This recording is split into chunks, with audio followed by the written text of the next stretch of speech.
So then people will notice that you don't need love. And you know what happens? You know that phrase, the rich get richer and the poor get poorer? Well, if you're feeling good, people who feel good will feel even better. People who feel bad will feel even bad. Because the world will react to your emotional state. People will sense that you are giving yourself love. So that means that, oh my God, if this person loves themselves, then that means I gotta love them too. If this person has so much love for themselves, if this person doesn't need me, if this person is so self-sufficient from within, then there must be something interesting about them. It's like when you watch somebody being liked by other people, right? Not to the same, that's another extent, right? But when you watch somebody being liked by other people, you want to like them. When you notice that somebody's at ease with themselves, that they're happy, they're comfortable, they don't need you. What that says is that. Like a boss. And don't forget, people, we're having 50% off all of our coaching, all of our courses. That includes emotional mastery and charisma blueprint. You can click in the description down below to get it using the coupon code mindful, and 20% off one-on-one coaching with me. Same coupon code. And that also expires at the end of the month. Okay. You see, people are weird. When they feel like you really want something, there's a certain level of resistance that people put up when they sense that you want something from them real badly. Even when it's love. When people feel like you really want their love, there's a certain sense of freedom that they psychologically lose, almost like an unconscious freedom of choice, that they then will begin to resist you, all because they feel compelled to go in the opposite direction. It's like, for example, my mom, right? Anytime my mom tells me to eat my vegetables, I don't eat it. Honestly, that's how I am, right? Like if she puts food and just eat it, and compels me to eat it, I'm not gonna eat it. But if she leaves me alone and doesn't bother me and pester me about eating it, naturally I'm gonna eat it. So there's a certain level of resistance that we create in people when we unconsciously compel them to love us back. When we are sending signals to the world to be loved, people will hold on to the love that they'll give you simply because they want to feel like they have some choice. They want to feel like they have some control. And the thing is that our begging, our reverse supplication, and asking people to love us really comes as a last result. Because maybe as you grew up in your childhood, you begged in different ways. And you realize that begging and acting needy has gotten you some sort of reward, as scarce as it has been. But unfortunately, that habit just pushes people away, right? So we're going to talk about why you should never beg for love and what you should do instead, so that the person that you're talking to can actually appreciate you. Because there's nothing more regretful than knowing that you could have potentially been with this person, but you push them away because of your neediness. Now, what do I mean by begging for love? There's nothing wrong with wanting love. It's human nature. You are a social animal. You should want to be loved, and you should chase for some sort of love. But what should you do? What does it mean to beg for love? Well, it's called over pursuing. For example, me as a guy, if I text a girl, right? Hey, Melissa, how are you? Let me hit you up, right? And she doesn't respond, right? Okay. Now, I have a choice. What I just did was chasing, right? Messaging you, right? Asking you to go out. I put myself at risk to get rejected, but you don't respond. So what do I do now? Now, I'm going to send you another text. Hey, Melissa, what the fuck, right? Now, what that is now is called over pursuing. You're begging for someone's attention. In the beginning, you pursued, hey, how are you? But she didn't respond. So now you over pursued. So begging for love is giving people love without them reciprocating the love that they give you.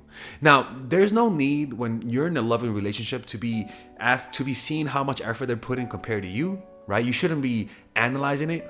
There's a feeling that comes when somebody's not putting effort, right? So people who beg for love, people who beg to be loved and admired and appreciated, right? What they're doing is that they're not reading the feedback. In other words, they're doing something and they're not seeing whether or not they're receiving love as well.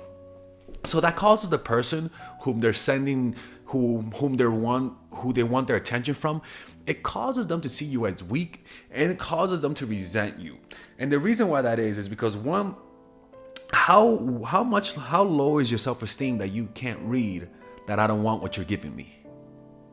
I'm literally holding what you're giving me, I'm throwing it out, but you keep handing it back to me. That lack of being able to sense and read the feedback is confirming to them what they already think about you. That's the problem. And so this tends to become a habit. This over pursuing becomes a habit where you're so habitually chasing that you stop realizing what you're actually doing, and you sort of don't know why you're getting those types of results. And so a lot of people will live their lives over pursuing someone who doesn't reciprocate the love, who doesn't reciprocate the same level of interest. So that's the first thing. Do not beg, and don't over pursue. If the person doesn't want a relationship, you pull away. If the person doesn't want marriage, you pull away.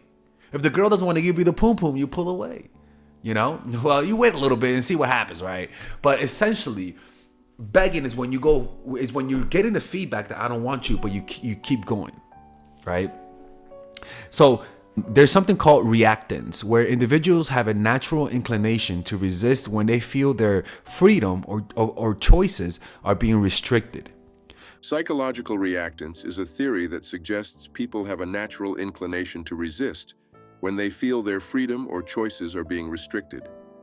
When someone senses that another person wants something desperately, it may trigger a sense of pressure or obligation, leading them to resist giving it.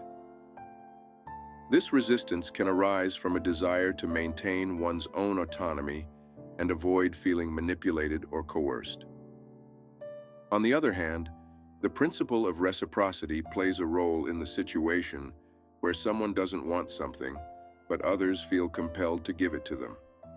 The principle of reciprocity states that people tend to feel obliged to repay what others have done for them. When someone expresses disinterest or does not want something, it may create a sense of imbalance or indebtedness in others. As a result, they may feel compelled to give or provide it as a way to restore equilibrium and fulfill the social norm of reciprocity. When someone doesn't want something, it triggers a sense of freedom for others, leading them to feel more inclined to give it or share it. So when they notice in you that you're not over pursuing, that you're someone that wants their attention but doesn't need it, psychologically, it'll make them feel more likely to feel compelled to give you what you want.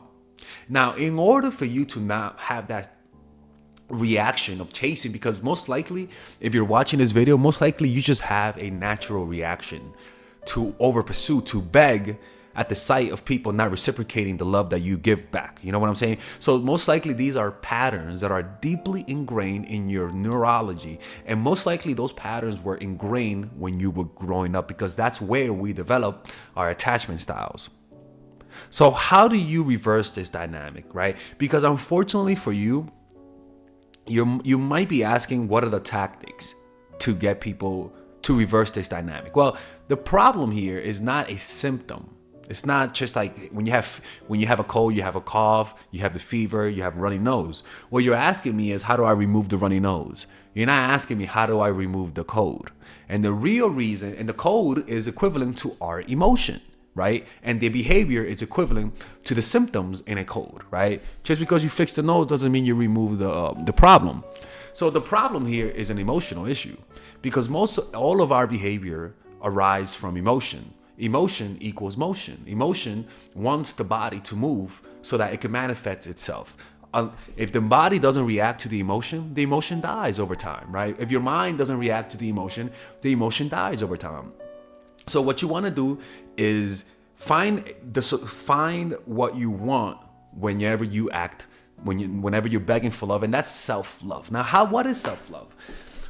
When you think about wanting people to love you, what does that mean? Well, what that means is you want somebody to look at you, first of all, look at you and acknowledge you. Acknowledge your existence. That's the first thing. 2 is for them to see your flaws, particularly your negative flaws, and accept you for who you are. And also be able to see your positive traits like good looks, and see beyond that and look at the person behind the exterior. But also on top of that, you want to feel good. You want this person to say things to you that makes you feel good about yourself. In other words, you want this person to generate positive emotions in you. And unfortunately, we have lost the ability to self-generate positive emotions.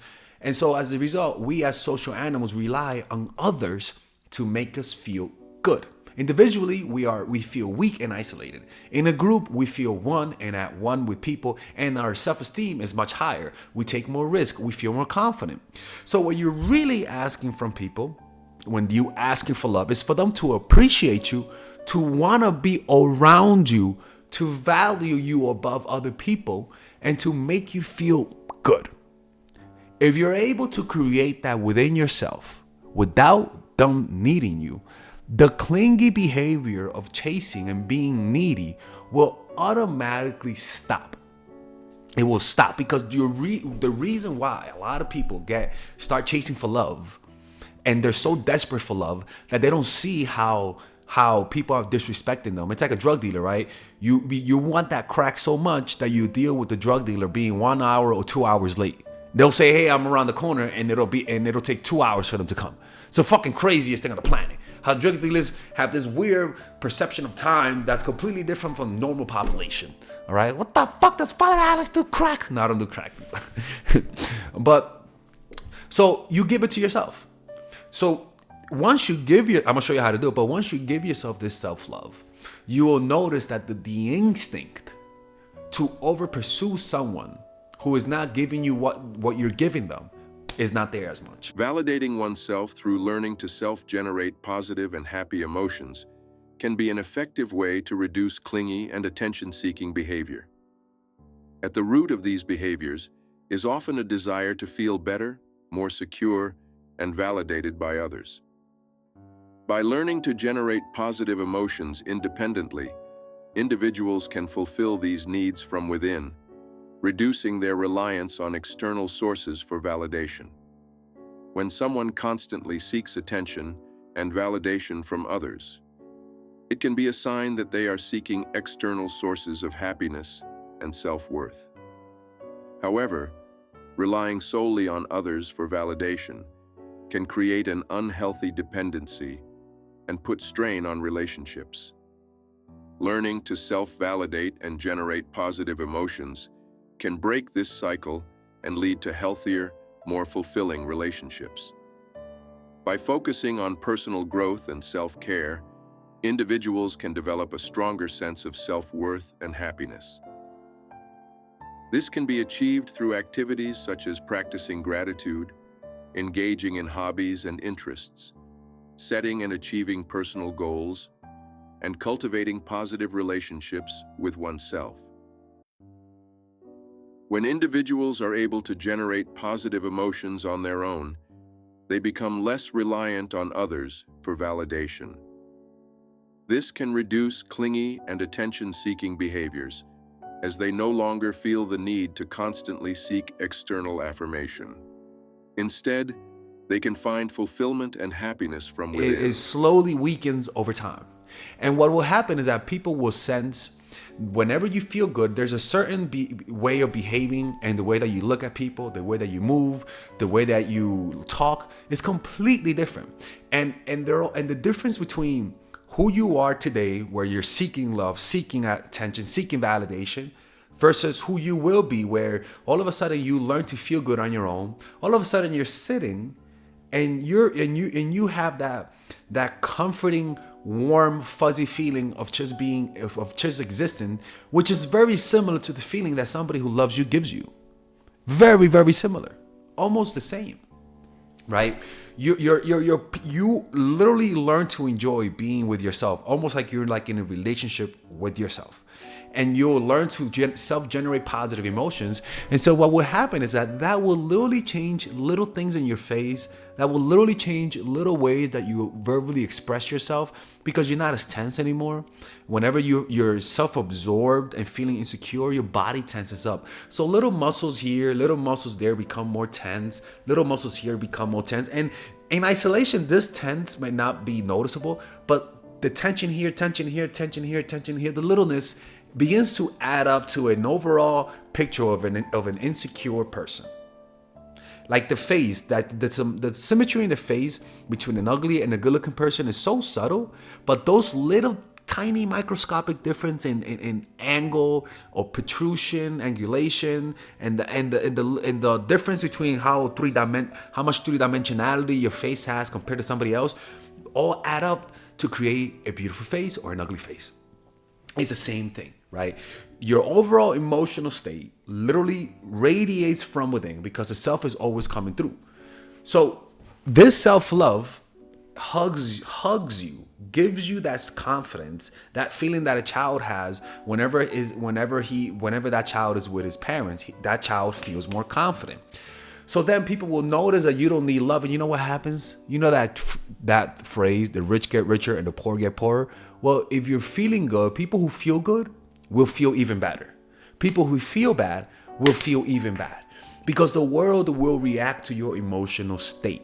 People will sense that you were giving yourself love. So that means that, oh my God, if this person loves themselves, then that means I gotta love them too. If this person has so much love for themselves, if this person doesn't need me, if this person is so self-sufficient from within, then there must be something interesting about them. It's like when you watch somebody being liked by other people, right? Not to the same, that's another extent, right? But when you watch somebody being liked by other people, you want to like them. When you notice that somebody's at ease with themselves, that they're happy, they're comfortable, they don't need you, what that says is that, wow, there's something positive about them. That's why whenever we notice somebody that handles rejection really well, we say, wow, this person's confident. What that means is that this person likes themselves so much that you not liking them back doesn't change their opinion. Now, how do you do that, right? How do you do that? Well, what are the signs? The more you hang out with someone, the more you like them. That's how that works, right? You can hang out with Hitler. You can hang out with fucking Hitler, little Hitler, right? And if you hang around him long enough, you'll end up liking the guy. Anybody. You can hang out with the Prince of Darkness himself. And if you hang out with Satan for like a few weeks, you'll be like, you know what? Satan is a good guy. He's a good party. I could go to a party with Lucifer. Yeah, he's a nice guy. Lucy, that's his nickname. You know? So how do you hang out with yourself? Well, what's the ultimate? You just sit down and you breathe. You sit down and you scan your body. And you're alone with your thoughts. There's silence. There's nobody else. Your eyes are closed. And you're just deeply inside of yourself. And just like any person, in the beginning, you're not going to like each other that much. You're not going to like them as much, right? It's like when you first meet your enemy, you don't like them. But if you actually become teammates with the enemy that you used to hate, you'll notice that the one who you hated the most, you like the most. That's how that works, you know? So you observe yourself, and this is uncomfortable. Now you're spending time with yourself. If you spend long enough time with yourself through meditation over the weeks and months, you'll notice you'll start loving it. And without knowing it, you're loving yourself because you're spending time with yourself and you don't mind anymore. This will have such a cascading effect on your whole neural system and your whole biology. It'll release positive emotions. It'll relax your face, relax your nonverbal cues, relax your voice, relax even the way your body takes in senses. All of a sudden, this sound becomes extremely pleasurable. It's like a beauty in and of itself. So then the same sensation of beauty to this sound, of just pure pleasure in that sound, all of a sudden you feel that same pleasure with just existing. That sense of like, I'm really at peace right now, is true love. And what will happen is that now you are observing yourself with love, with peace, with tranquility, not hostility, not resentment. Now all of a sudden, the way you see yourself, you'll see the other person. And you'll see them with so much positivity, so much love, so much compassion, that just like studies have shown that when teachers believe that the student is smart, that student will actually have higher grades. If the teacher believes that the student is bad or misbehaves bad, that student will misbehave bad and will have lower grades. The way we perceive people is how we'll have a higher effect of how they're going to treat us. So if you see them positively, that they're smart, that they're intelligent, that they're awesome, that they deserve love, all of a sudden they're going to feel validated in your presence. The way you look at them will change. They'll sense a warmth, a happiness, a sense of confidence emanating from you. And so then they'll want to give you that as well because you're giving it out. And the only reason you're giving is because you actually feel it for yourself. It's like when somebody for example, when somebody hates themselves, they're gonna start hate rather than acknowledge they hate themselves. They're just gonna hate you. It's a negative projection. What we're doing is a positive projection. I love myself so much that I love you. I love myself so much that even if you reject me, your rejection cannot get through this barrier of self-love. Anyone could come in, but nothing comes out. It's an invitation for everyone. It's an ecosystem of positive emotions, right? So love yourself first. Now, once you do that, once you develop the self-love through a meditation practice, and the way you could do this is one, practice meditation daily. Go Google how to meditate. Do 10 minutes daily as a start. Or you could purchase my course, Emotional Mastery, by using the coupon code mindful for 50% off. Or you could check out The Power of Now by Eckhart Tolle right here. Or you could go to a meditation retreat. It's a 10-day Vipassana retreat. It's called, by going to dharma.org, just go to Google and put 10-day Vipassana silent retreat. Or just put 10-day silent retreat Dharma, and you'll find it, right? Now, once you develop that self-love, all you got to do to not push people away with your needy, like fucking needy energy, per se, is to only go for those who are giving you the energy that you want, right? It's as simple as that. There's nothing wrong with making the first move. It's okay to make the first move, to ask them out, to message them first, right? But what we want is reciprocation. You ask them to hang out, you want to see them, but you also want to see energy from them. You want to see enthusiasm, you want to see timeliness, you want to see them, you want to see how somebody acts when they like you. So for example, I text you today and you respond in 2 days. That's not good. That doesn't show urgency. You want to go out with people who show urgency, who when they see you they smile, and when you leave they ask about you. You want to see. You don't want to go after people who you have to wonder if they like you. You want to go after people who is obvious that they like you. If you have to wonder if they like you, that's not a good sign. Just go for those and pursue those who are showing clear signs that they like you. So if they don't be sending that fucking question mark text. Don't be sending that emoji. Don't double text. Don't over pursue those who are not pursuing you. If you want a relationship, express you want it and see how they react. The point is, give people the same energy they're giving you back. Don't give them negative energy, right? Only give them indifference and positive energy. The negative energy just creates bad karma, right? If they say, fuck you, I don't like you, don't give them that same energy. But if they're showing indifference, then you show indifference. What are you going to do? Show positivity as somebody who doesn't seem to be interested in you? If people are not talking to you, you could try to talk to them once, but then see if they come back to you the next time. If somebody says hi to you, say hi to them. But don't say hi to them when they don't say hi back. Like, give people the same energy. And what happens when you're insecure, you don't see those signals. You don't read the room because you're so self-absorbed. You know what I'm saying? So, don't beg for love. Love yourself first through learning how to be happy through meditation. Learning your happiness is pretty much an indication of your self-esteem.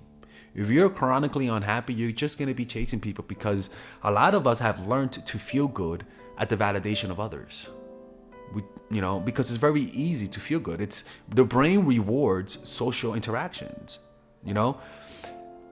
But I don't want your brain, and I want you to stop receiving validation from people who are giving you scraps. Don't be taking those scrappy, dusty validation people, all right? Only accept the best for people. Don't accept inconsistency. Don't accept halfway lovers, people who are unsure about you. Don't accept people who, after a time of being with you, they don't want a relationship. Only go for those who are showing you enthusiasm, who are giving you the same energy, who obviously like you back. And if they don't act like they like you, slowly pull away, and they'll reveal their cards. That's how that works. You just cannot beg, man. You can't beg and tell people you watch my channel. That's embarrassing. Begging is once you're begging, you've lost the game. And there's nothing wrong with that. What that means is that you have to heal. And the way I tell people to heal, Get a meditation practice. You'll see how that works. Anyways, I hope you guys enjoyed this video. If you guys ever want to work with me one-on-one, go to mindfulattraction.org by clicking on the description down below, and I'll see you guys next time.